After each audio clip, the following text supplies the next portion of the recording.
அண்மை செய்தியை பார்த்து வருகிறோம்.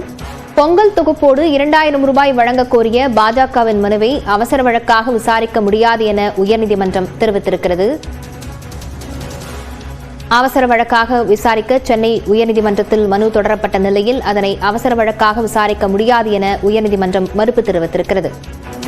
பொங்கல் தொகுப்போடு 2000 ரூபாய் வழங்குவதற்கான கோரி மனுவை தாக்கல் செய்திருந்தது பாஜக. அதனை அவசர வழக்காக விசாரிக்கவும் கோரியிருந்த நிலையில் சென்னை உயர்நீதிமன்ற தலைமை நீதிபதி KR ஸ்ரீராம், நீதிபதி செந்தில்குமார் ராமமூர்த்தி அமர்வு மனுவை அவசர வழக்காக விசாரிக்க முடியாது என கூறியிருக்கிறது.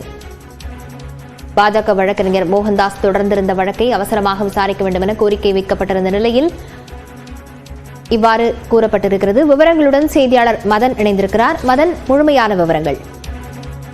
பாஜகவை சேர்ந்த வழக்கறிஞர் ஏற்காடு மோகன்தாஸ் என்பவர்தான் இந்த ஒரு கோரிக்கையோடு சென்னை உயர்நீதிமன்றத்தில் ஒரு பொதுநல மனுவை தாக்கல் செய்திருந்தார்.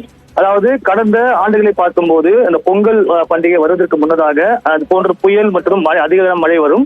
அந்த நேரத்தில் விவசாயிகள் பாதிக்கப்படுவார்கள், ஏராளமான நஷ்டம் ஏற்படும்.